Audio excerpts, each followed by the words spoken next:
Hello everyone. பிப்ரவரி 1ஆம் தேதி budget தாக்கல் பண்ணாங்க. அத பத்தி தான் நம்ம இன்னைக்கு பார்க்க போறோம். பட்ஜெட் 2025 உடைய ஹைலைட்ஸ் என்ன? அண்ட் இது ஒரு காமன் மேனா இருக்கிறவங்களுக்கு என்னலாம் பெனிஃபிட்ஸ குடுத்திருக்கு அப்படின்னு பார்க்க போறோம். காமன் மேன்னா நீங்க வந்து ஒரு சேலரிடு பெர்சனா இருக்கலாம், இல்ல ஒரு சீனியர் சிட்டிசனா இருக்கலாம், ஒரு ப்ராப்பர்ட்டி ஓனரா இருக்கலாம், இல்ல ஒரு ப்ராப்பர்ட்டியில ரெண்ட் இருக்கலாம். இந்த மாதிரி ஒரு காமன் மேனா இருக்கிறவங்களுக்கு என்ன ஹைலைட் பாயிண்ட்ஸ் எல்லாம் இந்த பட்ஜெட் கொண்டு வந்திருக்கு அப்படின்றத தான் வந்து பார்க்க போறோம். நல்லா மைண்ட்ல வச்சுக்கோங்க. இது ஒரு பட்ஜெட்டோட ரிவ்யூ இல்ல. ஜஸ்ட் ஃபினான்ஸ் மினிஸ்டர் என்ன அனௌன்ஸ் பண்ணியிருக்காங்களோ, அது என்னென்ன விஷயம் யார் யாருக்கு பெனிஃபிட் ஆக போகுது அப்படின்ற ஒரு ஹை லெவல் கிளிம்ஸ் மட்டும் தான் வந்து நம்ம இன்னைக்கு பார்க்க போறோம். வாங்க பார்க்கலாம். இந்த பட்ஜெட்ல முக்கியமா சொல்லணும்னா, ஓல்டு ரெஜியூம்ல எந்த ஒரு மாற்றமும் கிடையாது. எல்லா மாற்றத்தையும் நியூ ரெஜிம்க்கு தான் வந்து கொண்டு வந்திருக்காங்க. ஆல்ரெடி வந்து நெறைய பேர் சொன்ன மாதிரி, இந்த ஓல்ட் ரெஜிம் இன்னும் கொஞ்ச நாள்ல வந்து அப்சலீட்டா ஆயிடும். இத வந்து ஃபாலோ பண்ண மாட்டாங்க அப்படின்றத தான் வந்து எல்லாருமே சொல்லிட்டு இருக்காங்க. ஸோ இப்போதைக்கு ஓல்ட் ரெஜிம்ல எந்த ஒரு மாற்றமும் கிடையாது. நியூ ரெஜிம்ல தான் வந்து ஒரு பெரிய மாற்றத்த கொண்டு வந்திருக்காங்க. அந்த மாற்றம் தான் வந்து ஒரு மாஸ்டர் ஸ்ட்ரோக் அப்படின்னு எல்லாருமே பயங்கரமா சொல்லிட்டு இருக்கிறது அந்த மாற்றத்தை பத்தி தான். ஸோ நியூ ரெஜிம்ல என்ன மாற்றம் கொண்டு வந்திருக்காங்க அப்படின்னா, அப் டு 12 லேக்ஸ் வரைக்கும் உங்களுக்கு டாக்ஸ் கிடையாது அப்படின்ற ஒரு விஷயத்தை தான் வந்து கொண்டு வந்திருக்காங்க.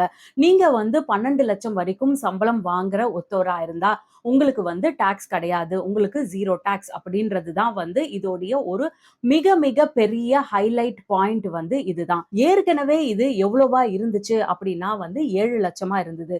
போன வருஷம் வரைக்கும் 7 லட்சம் நீங்க சம்பாதிக்கிறவரா இருந்தா ஒரு வருடத்துக்கு 7 லட்சம் வரைக்கும் நீங்க வந்து டாக்ஸ் கட்ட தேவையில்ல. இப்ப அதையே எப்படி கொண்டு வந்திருக்காங்க அப்படின்னா, ஒரு மாசம் நீங்க 1 லட்சம் ரூபாய் சம்பாதிக்கிறவருனா, அதாவது ஒரு வருடத்துக்கு 12 லட்சம் சம்பாதிக்கிறவருனா, உங்களுக்கு டாக்ஸ் கிடையாது. பட் ஸ்டில் நீங்க டாக்ஸ் ஃபைல் பண்ணணும். டாக்ஸ் ஃபைல் பண்ணிட்டு இந்த 12 லட்சம் வரைக்கும் ஜீரோ டாக்ஸ்ன்னு ரிபேட் வாங்கிக்கலாம். இன்னொரு விஷயம் இதுல சேலரிடு மக்களுக்கு என்ன அப்படின்னா, நீங்க சேலரிடா இருந்தீங்க அப்படின்னா, உங்களுக்கு ஆல்ரெடி ஒரு ஸ்டாண்டர்ட் டிடக்ஷன் 75,000 இருக்கும். இந்த 75,000யும் சேர்க்கும்போது நீங்க சேலரிடா இருந்தீங்க அப்படின்னா, 12 லேக்ஸ் அண்ட் 75,000 வரைக்கும் நீங்க டாக்ஸ் கட்ட தேவையில்ல. பட் ஆனா இந்த விஷயம் வந்து சேலரிடா இல்லாம நீங்க ஒரு பிசினஸ் மேனா இருந்தீங்க அப்படின்னா, அவங்களுக்கு இது அப்ளிகபிள் கிடையாது. ஏன்னா, இந்த ஸ்டாண்டர்ட் டிடக்ஷன் 75,000 அவங்களுக்கு அப்ளிகபிள் கிடையாது. ஸோ நீங்க ஒரு பிசினஸ் மேனா இருந்தா 12 லேக்ஸ் வரைக்கும், ஒரு சேலரிடு பெர்சனா இருந்தா 12 லேக்ஸ் 75,000 வரைக்கும் நீங்க டாக்ஸ் கட்ட தேவை கிடையாது. இதுல இன்னொரு முக்கியமா கவனிக்க வேண்டிய ஒரு விஷயம் என்ன அப்படின்னா, இந்த 12 லட்சம் உங்க சேலரி மட்டும் இல்லாம, சேலரி கூட இதுல கேப்பிட்டல் கெயின்ஸும் இருக்கும் பட்சத்துல, இது உங்களுக்கு அப்ளிகபிள் கிடையாது. அதாவது நீங்க ஒரு 11 லட்சம் சேலரி மூலியமா சம்பாதிக்கிறீங்க. 1 லட்சம் கேப்பிட்டல் கெயின் மூலியமா சம்பாதிக்கிறீங்க அப்படின்னா, அப்போ இது வந்து உங்களுக்கு அப்ளிகபிள் கிடையாது. பிளஸ் 12 லட்சத்துக்கு மேல ரூ. 1 நீங்க சம்பாரிச்சாலும் இது உங்களுக்கு அப்ளிகபிள் கிடையாது. அப்ப நீங்க அந்த டாக்ஸ் ஸ்லாப் வருது இல்லையா? அந்த டாக்ஸ் ஸ்லாபுக்கான இன்கம் டாக்ஸ் ரேட்ட தான் வந்து நீங்க ஃபாலோ பண்ணணும். அந்த டாக்ஸ் ஸ்லாபுக்கான ரேட்டையும் ரொம்ப வைடன் பண்ணியிருக்காங்க. அது இப்ப என்ன அப்படின்றத நான் வாசிக்கிறேன். 4 லட்சம் வரைக்கும் ஜீரோ டாக்ஸ். 4 லட்சத்திலிருந்து 8 லட்சம் 5%. 8 to 12 lakhs வந்து 10%. 12 to 16 lakhs வந்து 15%. 16 to 20 lakhs வந்து 20%. 20 lakhs to 24 lakhs வந்து 25%. above 24 lakh வந்து 30%. இந்த ஸ்லாப்லயும் வந்து இந்த ஸ்லாபையுமே வந்து ரொம்ப வைடன் பண்ணியிருக்காங்க. ஃபார் எக்ஸாம்பிள் நீங்க வந்து போன வருஷம் வரையும் பார்த்தீங்க அப்படின்னா 15 lakhsக்கு மேல போனாலே நீங்க 30% வந்து டாக்ஸ் கட்டணும். பட் இப்ப வந்து அது வந்து 24 லேக்ஸ்க்கு மேல போனாதான் வந்து நீங்க 30% டாக்ஸ் கட்டணும்.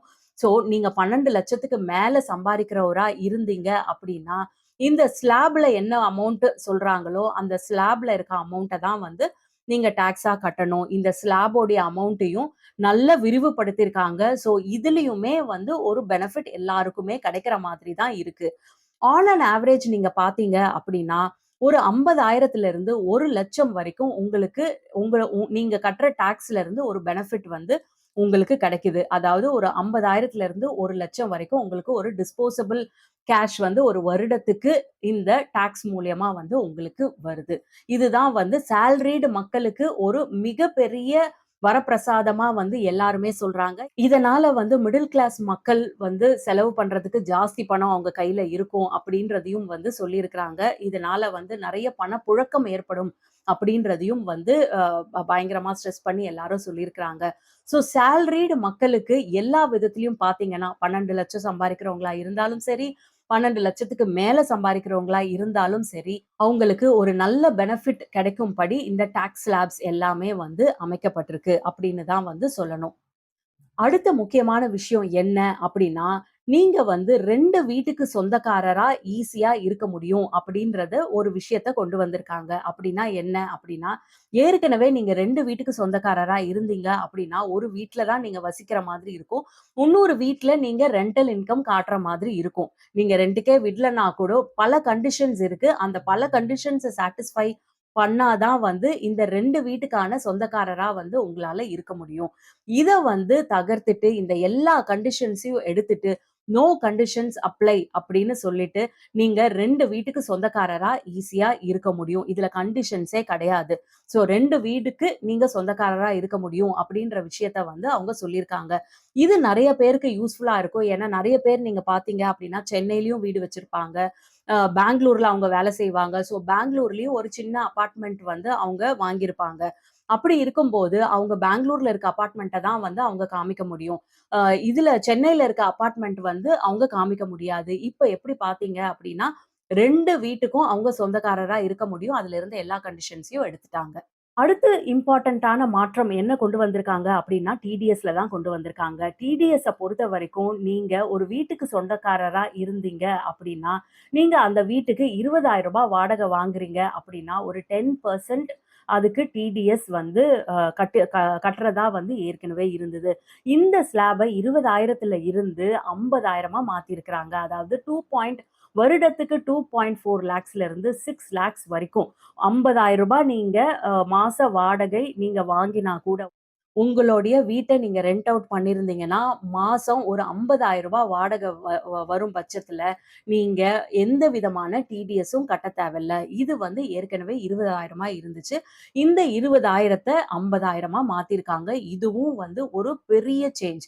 20,000த்துல இருந்து 50,000 ஒரு பெரிய சேஞ்ச். ஏன்னா, நீங்க சிட்டீஸ்லலாம் பார்த்தீங்கன்னா, ஒரு மும்பைல, சென்னையில மெயின் ஹார்ட்கோர் சிட்டீஸ்லலாம் நீங்க பார்த்தீங்க அப்படின்னா வந்து ஒரு 30,000, 40,000 வாடகை வந்து ரொம்ப ஈஸியா எல்லாருமே வந்து அந்த அளவுக்கு வாடகை குடுக்குற மாதிரி தான் வந்து இருக்கு.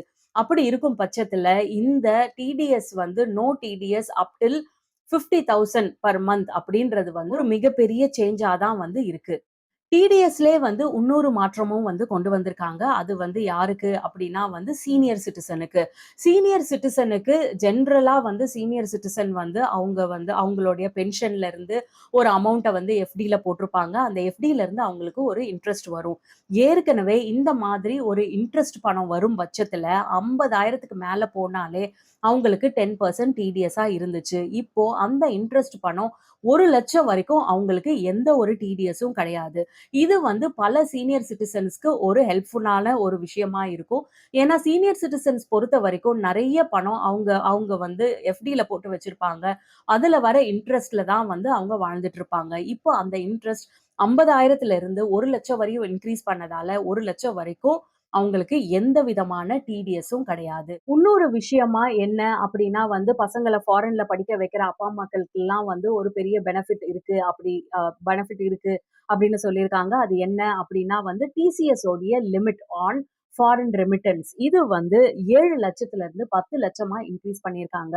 ஸோ இந்த டிசிஎஸ் லிமிட்ட எக்ஸ்பேண்ட் பண்ணதுனால, இது நெறைய ஃபாரின் எஜுகேஷன் பண்றவங்க, ஃபாரின்க்கு போறவங்க, இவங்களுக்கெல்லாம் வந்து ஒரு பெனிஃபிட் கிடைக்கும் அப்படின்றத வந்து சொல்லியிருக்காங்க.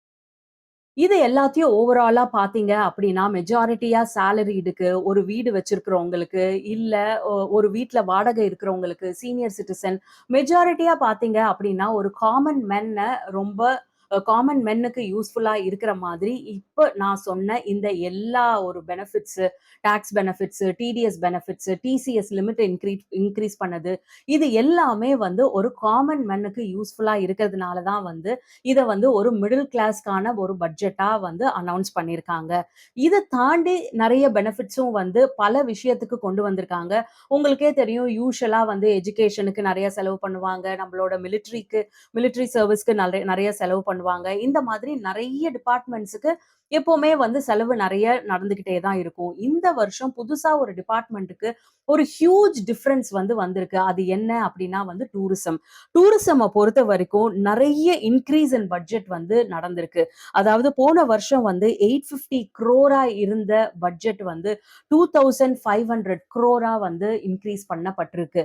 ஸோ டூரிசம்க்கு ஒரு மேஜர் ஃபோக்கஸ் குடுத்திருக்காங்க. அது இல்லாம நியூக்ளியர் எனர்ஜிக்கு ஒரு மேஜர் ஃபோக்கஸ் குடுத்திருக்காங்க. இந்த மாதிரி இ சில துறைகளுக்கு வந்து ஒரு பெரிய ஃபோக்கஸ் குடுத்திருக்காங்க.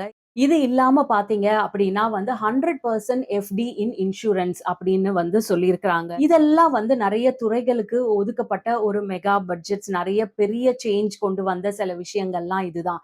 அது இல்லாம நீங்க பார்த்தீங்க அப்படின்னா வந்து, விலை வந்து எதுக்கெல்லாம் குறையும் அப்படின்னு சொல்லியிருக்காங்க அப்படின்னா வந்து, சில லைஃப் சேவிங் ட்ரக்ஸ் அதாவது கேன்சர் ட்ரீட்மென்ட்க்கு யூஸ் பண்ற சில ட்ரக்ஸ் 36 வித லைஃப் சேவிங் ட்ரக்ஸுக்கு வந்து ட்ரக்ஸோடைய விலைகள் வந்து கம்மியாகும் அப்படின்னு சொல்லியிருக்காங்க. ஈவி பேட்டரீஸ்க்கு கம்மியாகும்னு இருக்காங்க. அதுக்கப்புறம் மொபைல் தயாரிக்கிற சில பார்ட்ஸுக்கான காஸ்ட் எல்லாம் கம்மியாகிறதுனால மொபைலோட காஸ்ட் கம்மியாக வாய்ப்பு இருக்கு அப்படின்னு சொல்லியிருக்காங்க. அந்த மாதிரி நெறைய மிடில் கிளாஸ் யூஸ் பண்ற நெறைய விஷயங்களுக்கு விலை கம்மியாகும் அப்படின்றது தான் வந்து எதிர்பார்க்குறாங்க.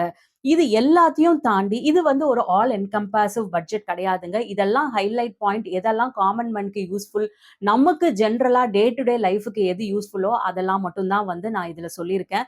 பட்ஜெட் வந்து ஒரு பெரிய புக் அளவுக்கு இருக்கு. இது எல்லாத்தையும் ரிவ்யூ பண்ணி நெறைய பேர் போட்ட பிறகு தான் ஒரு விஷயமும் என்ன அப்படின்றத வந்து நம்ப சொல்ல முடியும். பட் அட் தி அவுட்செட் ஒரு காமன் மேனுக்கு எதெல்லாம் இம்பார்ட்டன்ட்டோ அதெல்லாம் நான் இப்ப ஹைலைட் பண்ணி சொல்லியிருக்கிறேன்.